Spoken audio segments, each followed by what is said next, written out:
在是3点，在海关大楼这个钟声响了。从里中就有之前拍的相片。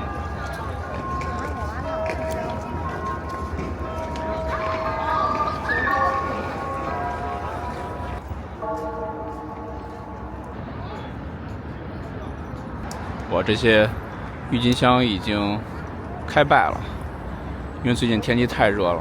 上周还都在完全盛开，今天就都已经蔫了。现在我在这边就是上海浦东发展银行的马路对面，这边有很多这种类似于公司的团建的 City Walk。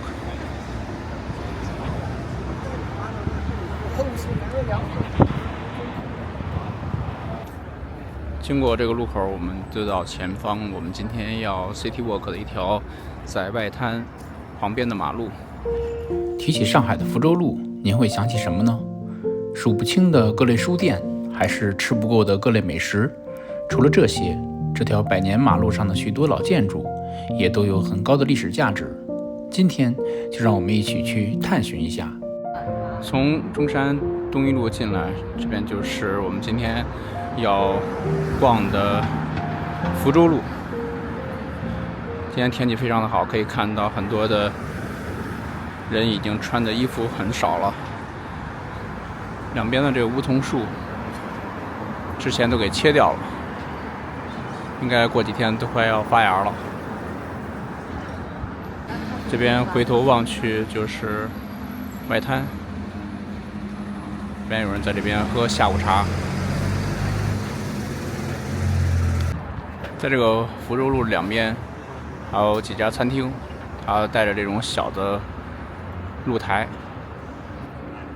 欣赏风景和拍照非常的好。这边还有一个人气很旺的咖啡店，我们去打卡看一看。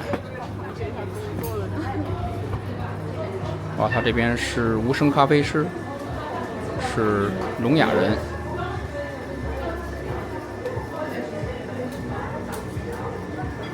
团购可以选择2杯咖啡，拿铁是吧？他们家的特色就是这个舒芙蕾。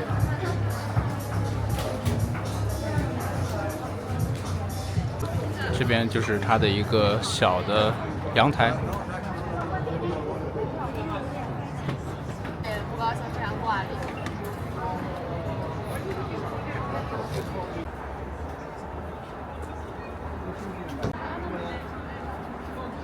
拿好咖啡，我们现在就要出发，在福州路上逛一逛。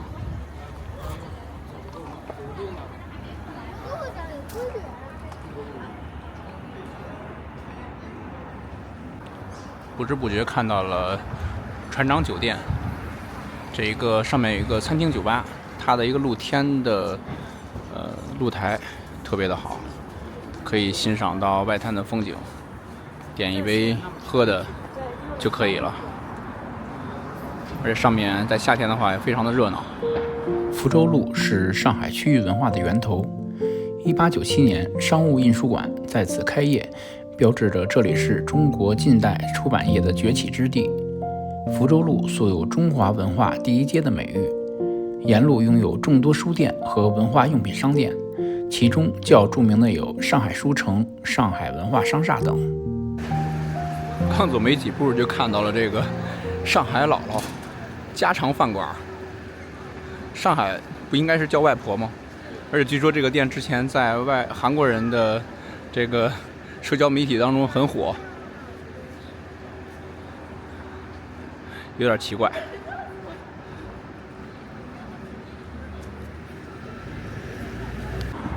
之前有一期节目我们走过汉口路，就是在那边。汉口路就是3马路，我们现在走在的福州路就是4马路。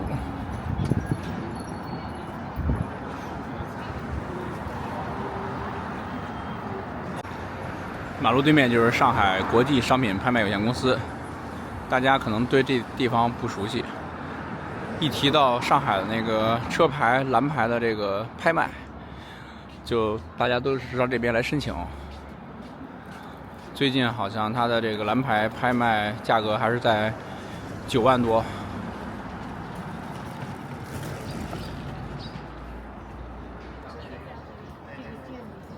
这个看到这个蛮有意思的，上海沐浴行业协会，这边还有一个上海中药行业协会，在这个楼里边可能都是各种协会的这个办公地点，还有一个洗染业行业。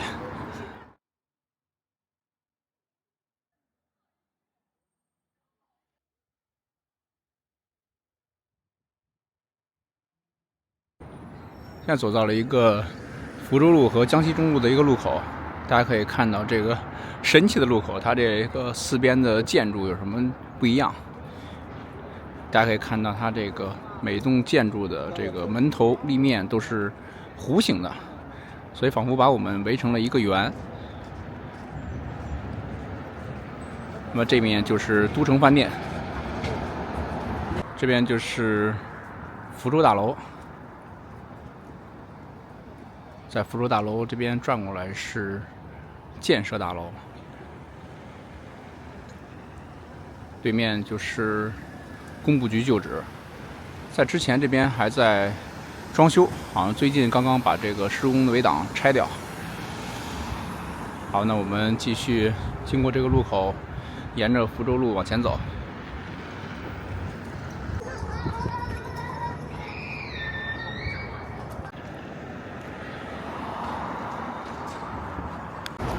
从这边望过去，拍照真的非常的美，光线很好的，夕阳西下。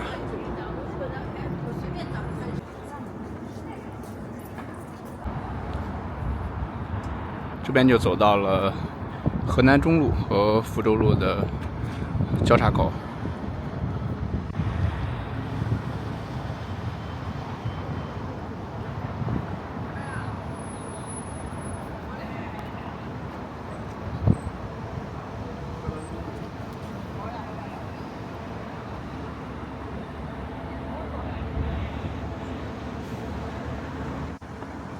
这个画的这个窗户和门还是蛮逼真的。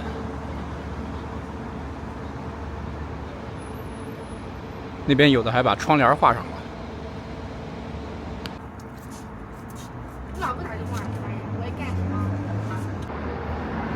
经过河南中路，这边有很多的两边的建筑都已经动迁了，就和上一期视频汉口路是一样的。之前这边有很多卖文房四宝的，所以这边福州路也被评为这个非常具有文化底蕴的一个街区。但是它这个虽然拆迁了，但是这个外立面这种宣传画弄得还是挺有美感的。啊，这边右手边是各种的节气。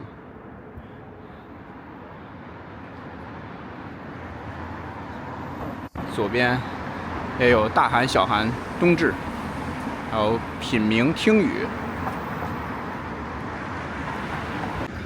山东中路的这个路口这边就是仁济医院，也是很有名气的。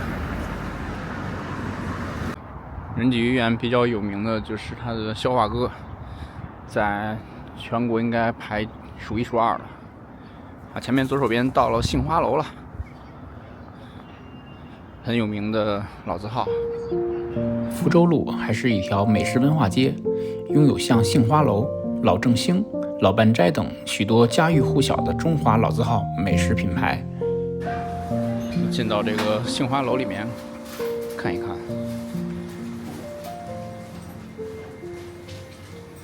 这里面都卖它一些点心、一些特色。这个是绿豆味的杏花糕，15块。这边有青团，青团要吗？现在都有活动。这个店卖紫砂壶的哎。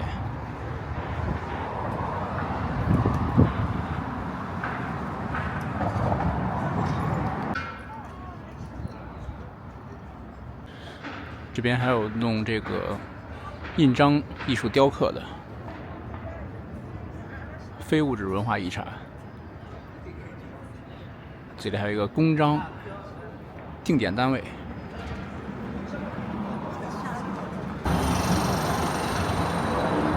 外文书店。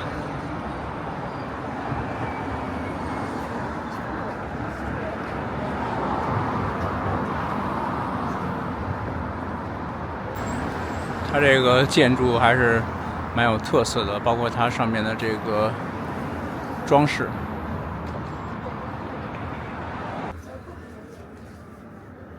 这是一些外文的杂志。那出来之后就看到这边写着“优秀历史建筑”，曾经是世界书局大楼，1931年设计。外文书店旁边有一个美术用品商店，透过这个玻璃窗可以看到很多绘画用的颜料、一些耗材之类的。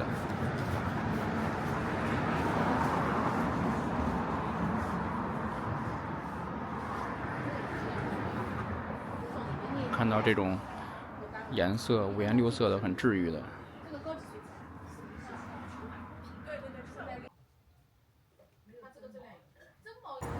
上海古籍书店，但是目前没有开门。这边还有韩语，是因为之前韩国人来这边旅游的比较多嘛，所以做了这个韩语的标识。这边是文房四宝专卖。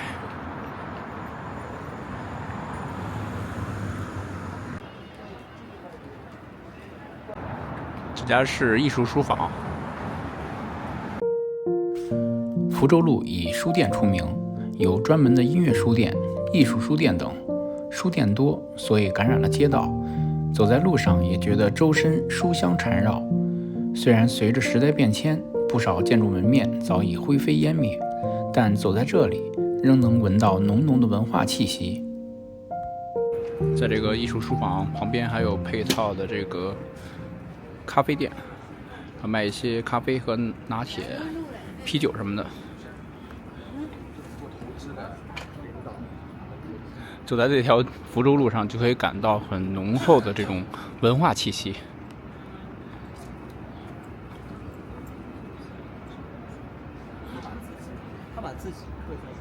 前面就是福建中路的路口，这个旁边有一个面馆，叫做姑苏雅面。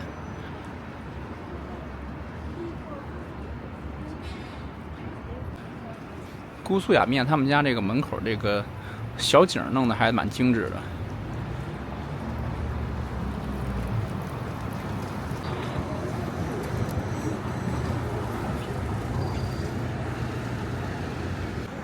左手边这个就是非常有名的上海书城，这边好像刚刚去年才改造完成的。上海书城就蛮有历史的了，它是上海有史以来第一家超大型的零售书店，是1998年的建成的。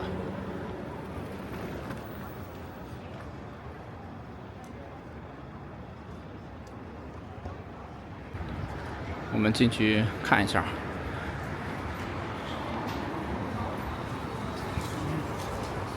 上海书城也是上海非常有名的文化地标了。这边这个上海书城好像也是被知名的五大行第一太平戴维斯管理的。这边是它的不同品类书籍的一个楼层索引。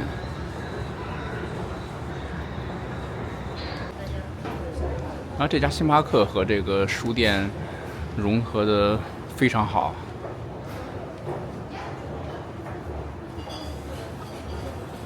这边是它的一个读书的区域，挑高很高的。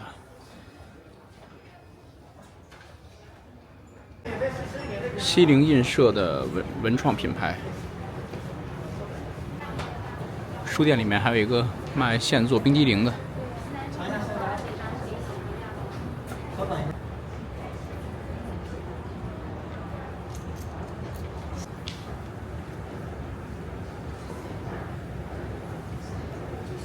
从这边上去为大家简单的展示一下这个上海书城的内部。感觉这个书城改造之后，它和一些其他文创，包括小的咖啡店、餐饮融合的还是比较不错的。哇，这边上来之后是一个超大的玻璃，很通透。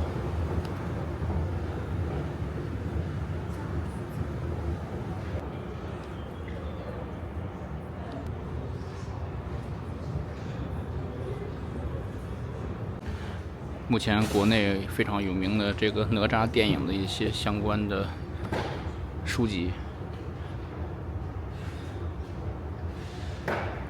今天这边似乎还有一个直播采访的。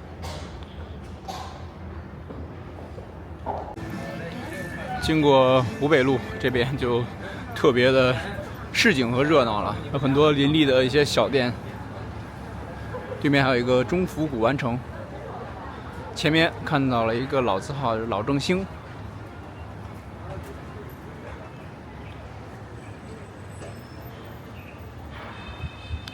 这个老正兴菜馆始于清同治元年，中华老字号。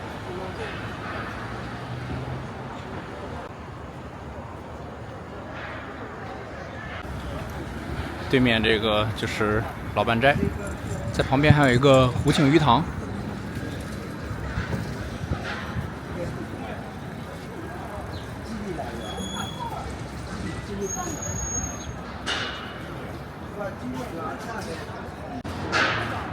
老半斋比较有名的应该是那个叫做焖肉面，它这边还有一些熟食，也应该是吃本帮菜的。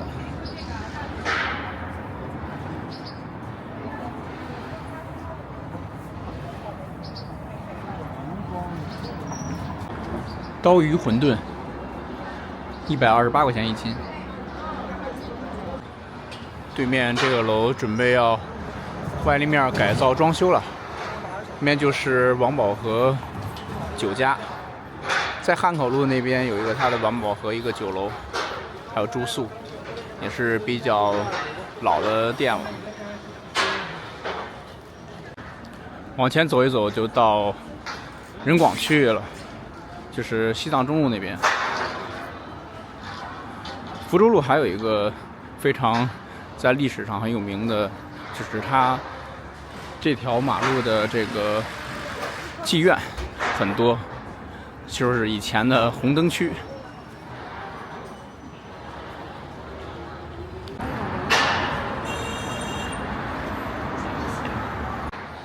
走过这边正好看到这个汇丰纸行，它应该是卖纸的。现在在中国很少会看到有专门卖纸的这种店了吧？我们进去看一看。在这个旁边就是百新书局，这里都是很多国际的一些邮票。这个上面有2785张邮票，它的作品名称叫做《一张纸》。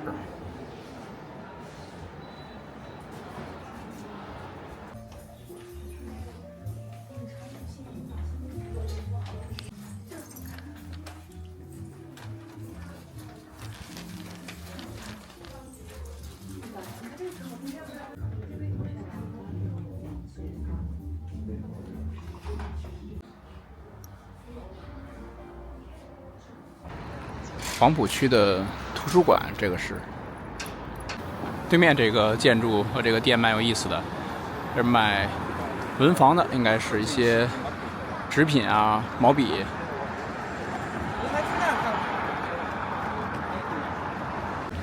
不知不觉我们又走到了这个人民广场的区域，右手边就是来福士广场，前面就是西藏中路了。这条福州路也蛮好逛的，大家如果来上海，可以在这边走一走，也不是很累，很快就到了。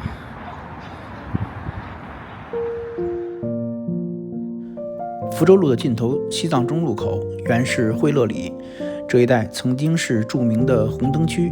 1948年以前，此处共计开设了151家妓院，而如今这里却伫立着现代化商业广场大楼来福士广场。我们又走到了这个汉口路。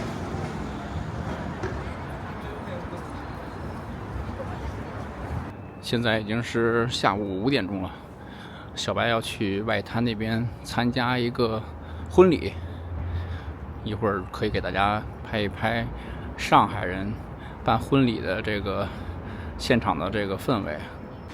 现在骑着共享单车在广东路去往外滩的方向，这边有很多卖羊肉串的，全是清真餐厅。这边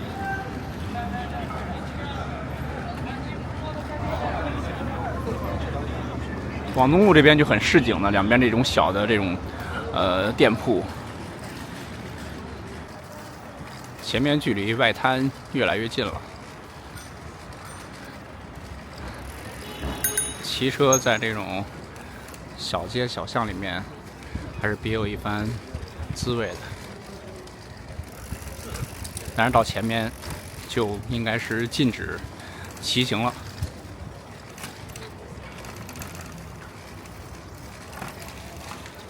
这边就是金陵东路，这两边这个骑楼，据说已经被家里要进行统一的改造了。这边以前是卖乐器的，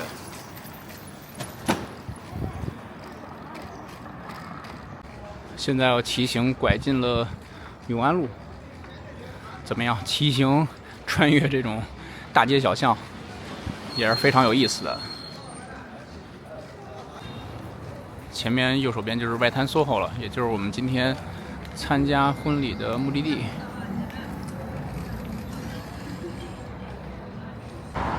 骑车骑到了中山东一路外滩，这边是外滩22号。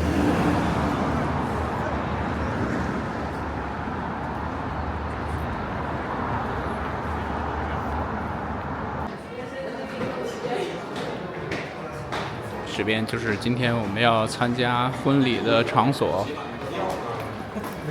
其实在北京，我们婚礼的这个仪式都是在中午举行，在上海都是晚上。我觉得还是晚上好，就是大家比较随意，不用像中午那么紧张。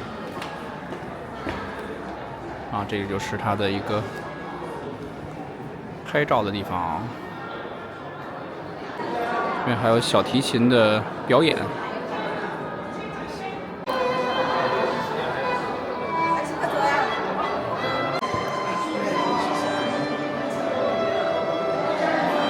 嘿嘿嘿。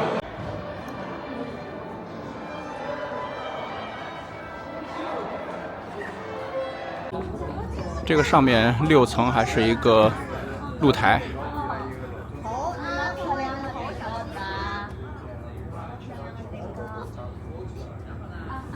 这个上面还有一个平台，还可以上去。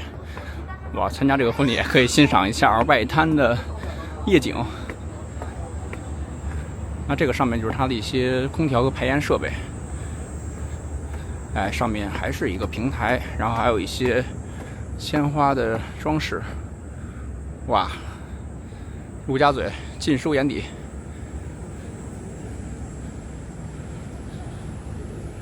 只不过左边的这个外滩万国建筑群就看不到了。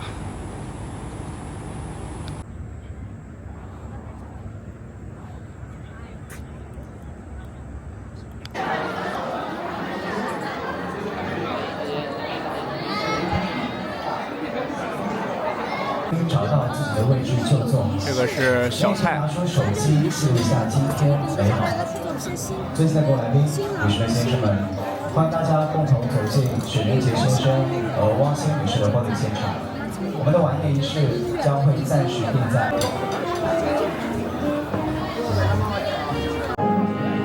Choosing a person that you want to share your life with. 很笃定。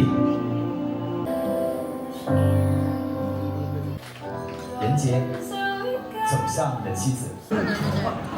喝一杯红酒。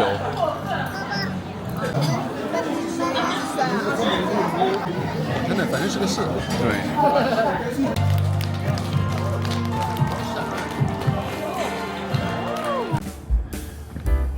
吃饭吃到一半，上来欣赏一下陆家嘴的夜景。今天这个能见度还是挺高的，哇！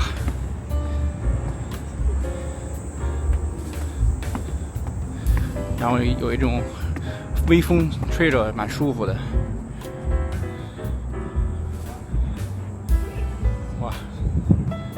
而且今天这个东方明珠还是红颜色的。